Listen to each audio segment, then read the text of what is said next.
In this video, we will present solutions to homework number 7. In problem number 6, we'll be finding the first derivative of the function x equals 16t squared plus 45t plus 10. So we'll start by finding dx dt, and this should equal the derivative with respect to t of the function 16t squared plus 45t plus 10. And now all we have to do is evaluate this derivative.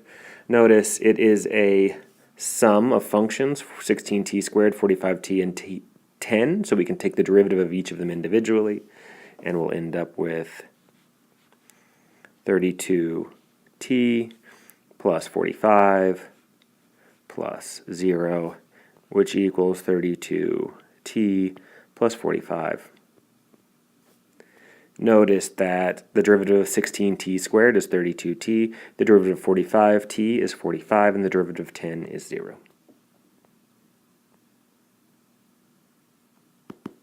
Alright, let's move on to the next one. On number 13, we're going to be finding the second derivative.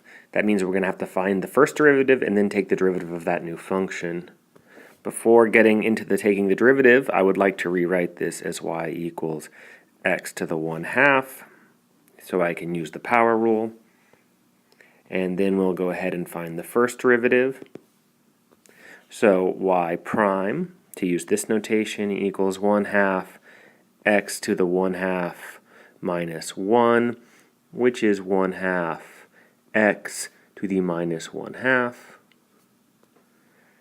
And now that we have the first derivative, we can go ahead and find the second derivative.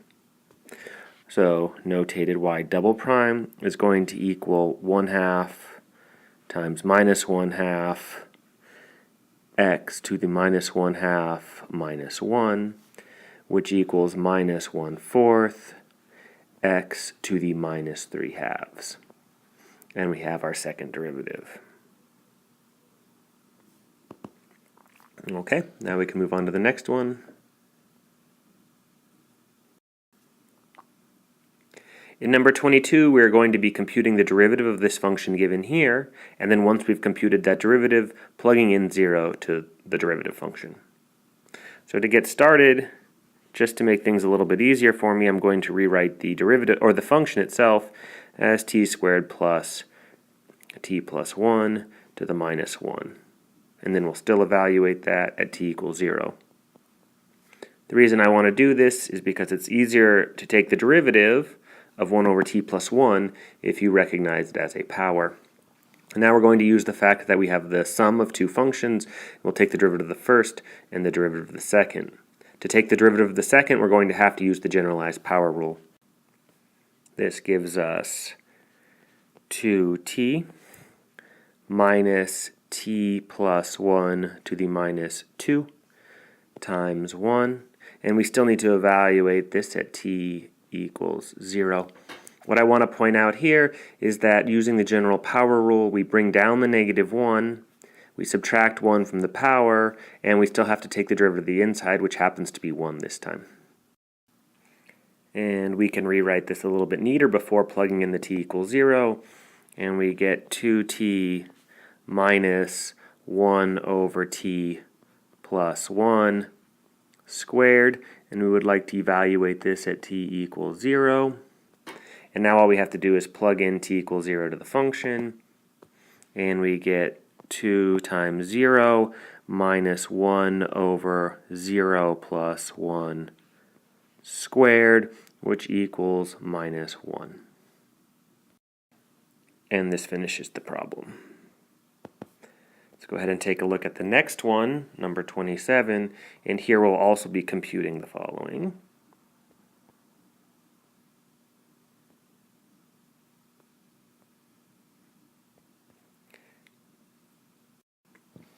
For number 27, we would like to find the first derivative evaluated at 1, or f prime of 1, and the second derivative evaluated at 1, or f double prime of 1, when our f function is given here.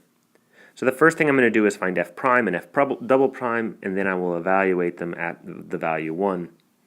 So to get started, I'll rewrite f of t as 2 plus t to the minus 1. And then I'll go ahead and use the generalized power rule here, which gives me f prime of t equals minus 2 plus t to the minus 2 times the derivative of the inside, which happens to be 1 here. And then I can go ahead and take the second derivative. Notice here I'm not simplifying this out because I want to take another derivative, and I would prefer to have the power as a negative than this as 1 over 2 plus t. So the second derivative of t is going to equal minus 1 times minus 2, which is 2, times 2 plus t to the minus 3, times the derivative of the inside, which is just 1. Now we have our f prime and our f double prime, so we can evaluate them. So f prime of 1 equals minus 2 plus 1 to the minus 2, which equals minus 1 over 3 squared, which equals minus 1/9. And next we'll evaluate. We'll find f double prime at 1. So f double prime of 1 equals 2 times 2 plus 1 to the minus 3, which equals 2 over 3 cubed, which equals 2 over 27. And that brings us to the end of this problem. So let's go ahead and take a look at the next one.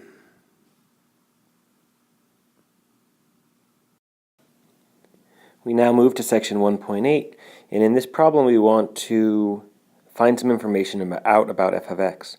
So in part A we want to find what is the average rate of change of f of x over each of the given intervals from 1 to 2, 1 to 1.5, and 1 to 1.1. We will use this average rate of change formula to figure it out. So go ahead, starting with our first one, from 2 to 1, we'll have f of 2 minus f of 1 over 2 minus 1, and this equals 4 times 2 squared minus 4 times 1 squared over 1, which equals 16 minus 4 over 1, which is 12, over 1, which is 12. Okay, and now we'll do 1 to 1.5,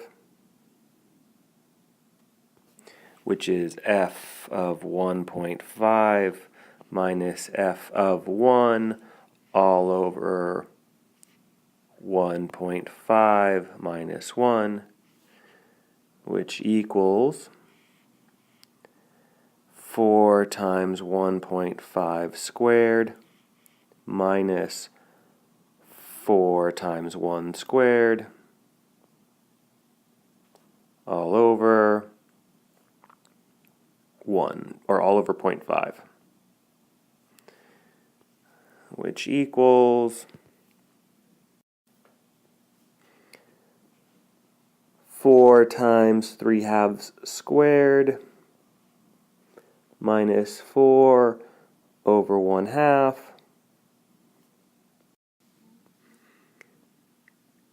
I like to change the decimal into fractions when I have to square them. It makes the process a little bit easier. And then we'll get 4 times 9 over 4 minus 4 all times 2, which equals 9 minus 4 times 2, which equals 25. And we have our answer to the next part.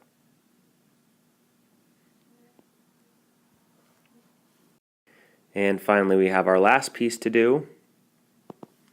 So we'll be looking at f of 1.1 minus f of 1 all over 1.1 minus 1. And this will equal 8.4 or 42 over 5.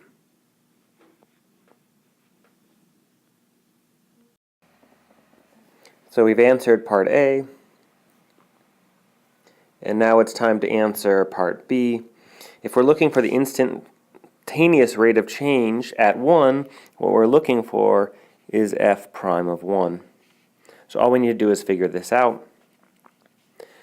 And it's not such a tough question for this particular problem. F prime of x is going to equal 8x.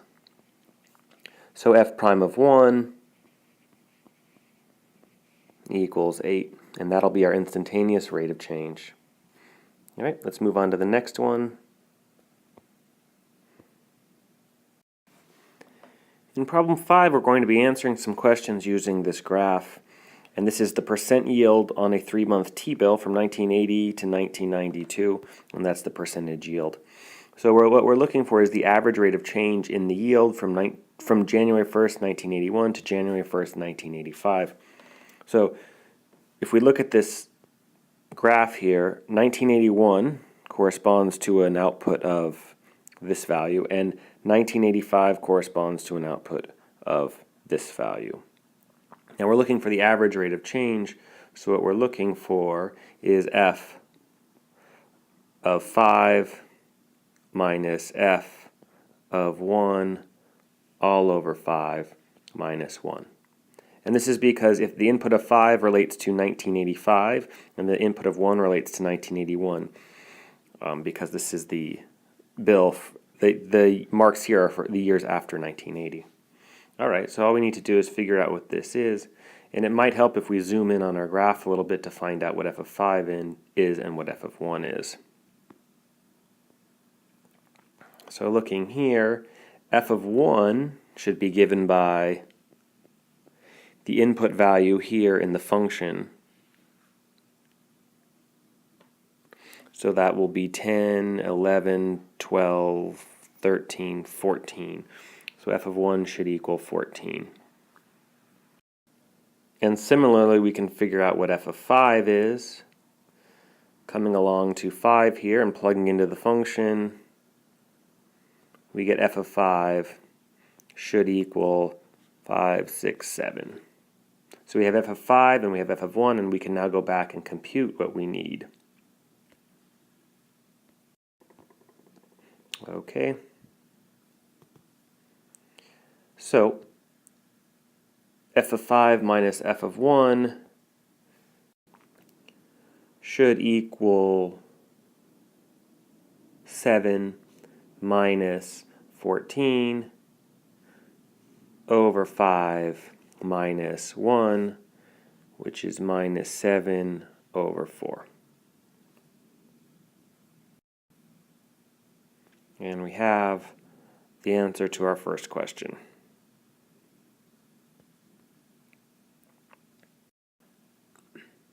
To answer the next question, how fast was the percentage yield rising on January 1st, 1989? That's asking us what was the rate of change of the function at the value 9, or at the year 1989. So what we're looking for to answer part B is f prime of 9. The derivative of f will tell us how fast the function was changing, and we want to plug in 9 to get the year 1989. So looking at our graph once again, if we plug in the value 9 to the derivative, what we're asking for is the slope of the tangent line here at the point when we plug in the value 9. So we just need to figure out the slope of this tangent line. So looking along the slope, we're hopefully going to find a place where it crosses a coordinate grid axis and another place where it crosses a coordinate grid axis. And now we can look at the rise over the run here. And it looks like the rise is 1, 2, 3, 4, 5.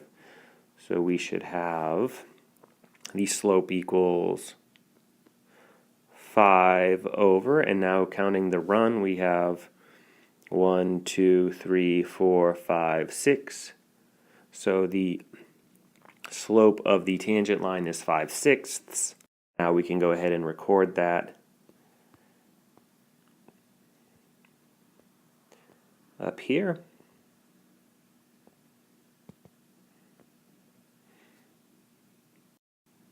And we should have that this equals 5/6. And we've answered our part B, or answered part B. And now it's time to answer the last one, part C, which is what was the percentage yield? What was the percentage yield rising faster on January 1980 or January 1989?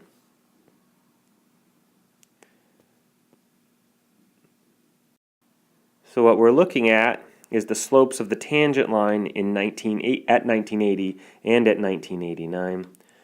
So we have the slope of the tangent line, or we have the tangent line drawn for 1989. What we need to compare this to is the tangent line, or the slope of the tangent line at 1980, which is right here.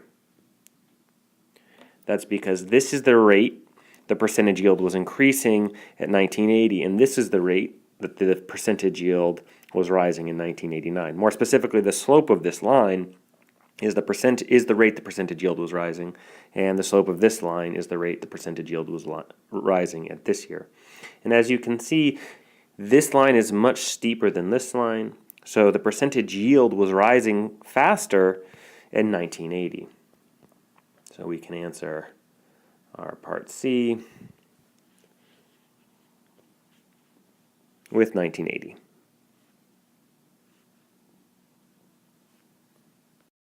All right, let's move on to the next one. In problem 12, we're going to be answering some questions based on this graph of position of a car at a time t. So as the time progresses, where is the car? So let's go ahead and start with question A. Was the car going faster at point A or point B? That's asking the velocity of the car at A or B, or the change in distance over the change in time. So what we're really looking at is the slopes of the tangent lines at the point A and at the point B. And you can see, if you quickly sketch the tangent lines at A and at B, that the tangent line at A is much steeper, meaning the car is going faster than it is at B. So the car is going faster at position A than it is at position B. So here we have A. Part B is asking about the acceleration of the car at point B. And acceleration is a change in velocity. So let's go ahead and look at that. Acceleration is a change in velocity. So if the velocity goes up, the acceleration would be positive. So if velocity goes up, this means that acceleration is positive. If the velocity goes down, that means the acceleration is negative. So once again, acceleration is a change in velocity. So an increase in velocity would mean a positive acceleration, while a decrease in velocity would equal a negative acceleration. So let's go ahead and take a look at our graph around the point B and see if we can figure out whether the velocity is going up or the velocity is going down. So looking around B, looking a little bit before B, we have a velocity, which is the slope of this tangent line, which is a little bit before B. And if we look a little bit after B, we can see the velocity will be the slope of this tangent line. So this tangent line is steeper than this tangent line, which means the velocity here before B is larger than the velocity here after b. So bigger velocity, smaller velocity. So the velocity is going down, which means the acceleration is negative. So we can go ahead and answer our question with the acceleration being negative. The next question we want to look at is what's happening with the car's velocity at the point C. So let's go ahead and take a look at the value C.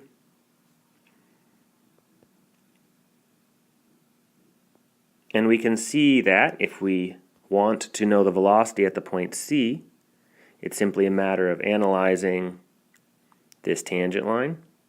The slope of this tangent line will be the velocity at the point C, and you can see the slope of this tangent line equals 0. So that means the velocity at this point is 0. So what's happening with the velocity of the car at point C is it has no velocity. So for part C we have velocity equals 0. For part D, we want to see in which direction the car was traveling. And we can see that the car has a negative velocity at the point D. So a negative velocity would mean the car is traveling backwards. So the car is traveling backwards at point D. So we can answer our question. Here the car is traveling backwards.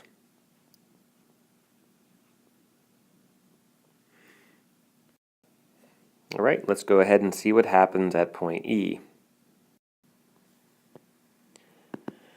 So looking at part E or point E, we can see two things. One, the car has returned to its original starting point, and also its velocity is the slope of this tangent line, which is 0. So we know that the car is back at its starting point, and its velocity is 0. So that answers part E. And let's go ahead and see how to answer F, which is what happened after F. So looking here at F, we can see that 1, the car is not changing position. It's not moving forward or backwards. It's staying at a constant position. The position is whatever this value here is. And also we can see that the slope of the tangent line is 0, which makes sense because if the velocity is 0, the car isn't moving, and if the car isn't moving, the velocity is 0. So at point F, or after point F, is when the car stops moving and stays stationary. And you can go ahead and answer part F now. Okay, let's move on to the next question.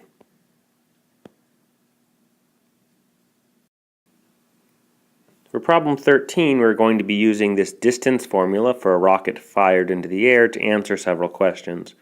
And just looking through these questions, we quickly see that velocity is something we want to know about, and acceleration is something we want to know about. So if this is a distance formula, then to find the velocity formula, which is the rate of change of distance, we should take the derivative of the distance formula, which gives us 160 minus 32t. And if we want to know the acceleration, acceleration is a change in velocity. So if we want the change in velocity, we should look at v prime of t. So the acceleration at time t is given by v prime of t, or s double prime, which is minus 32. A nice constant function. So with these two functions, maybe we can answer some of the questions here. So, question A, what is the rocket's initial velocity? That means how fast is the velocity traveling at time 0? So to answer part A, we simply want to know what v of 0 is. which is easy since we have the velocity function, and we get 160. All right, now what we can do is move on to part B. So part B is asking what the velocity is after 2 seconds. So we would like to look at v of 2, which equals 160 minus 32 times 2, which is 64, which is 96. And now we can move on to question C. What's the acceleration at time t equals 3? So what we're looking here is, or we're looking at here is acceleration at time 3. We have the acceleration function, so we simply need to plug 3 in. But the acceleration is a constant function, so we get minus 32. And we have our answer to part B, or excuse me, part C. To answer part D, we would like to know at what time will the rocket hit the ground. Well, the ground is position 0. So what we want to know is when is S of t, the position, 0. So to answer part D, so we're asking when the height of the rocket is 0, which is the position 0. And we have the position function, which is 160t minus 32, or excuse me, 16t squared. And we just have to solve this, which is a quadratic equation, so not too hard to solve, especially since we can factor out a t. And we get two solutions, t equals 0, which makes sense because the rocket is at time 0 is starting on the ground, and also when 0 equals 160 minus 16t, or when 0 or 160 over 16 equals t, which is when t equals 10. And we have our answer to part D.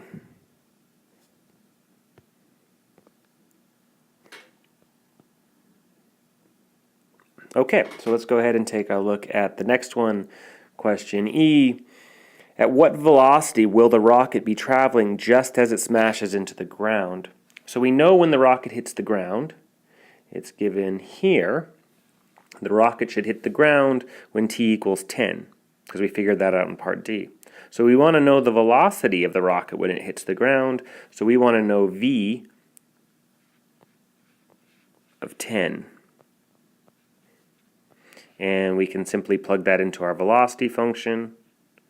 160 minus 32 times 10, which is negative 160. And this makes sense because the rocket should be traveling back towards the ground, which would be a negative velocity. And we've answered question 13. Let's go ahead and move on to the next question. For problem 15, we're going to be answering some questions, or matching questions with solutions for questions about a position function of a ball thrown in the air. So S of t will be the position of the ball after t seconds. So just real quickly, the velocity at a specific time should equal s prime of t, and the acceleration at a specific time should equal the derivative of the velocity, which is also the same as the second derivative of the time. So let's see if this helps us throughout the problems. All right, what is the velocity of the ball after t equals 3 seconds? So what we would like to know for part A is what is v of 3, the velocity after 3 seconds, which is the same as s prime of 3. And what we have here is, looking through our problems, s prime of 3, right here. So the answer to part A is B. All right, let's go ahead and move on to the next one. Question B.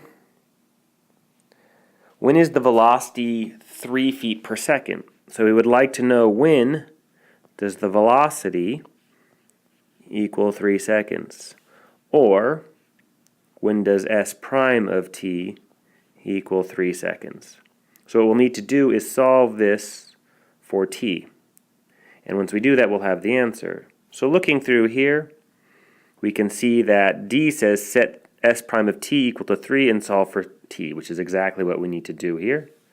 So we have our answer is little d.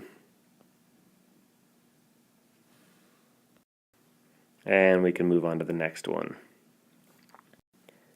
C is asking for the average velocity in the first 3 seconds. So what we're going to end up with here is s of 3 minus s of 0 over 3 minus 0. And that's given to us in answer F. So we have our answer to part C. All right, let's go ahead and move on to question D. In part D, we want to know when is the ball 3 feet above the ground. So we would like to know when the position is 3. And so we can set the position function equal to 3 and solve. And this gives us E as our answer. Find the value of A when S of A equals 3. So when we solve this for 3, we'll have our answer. Moving on to E. In question E, we like to know when does the ball hit the ground. So to find out when the ball hits the ground, we're looking for when 0 equals S of t. That's when is the position 0. So looking at our answers, we have S of t equals 0, and we need to solve for t to find the time when this is 0. And so we can say this answer is little a.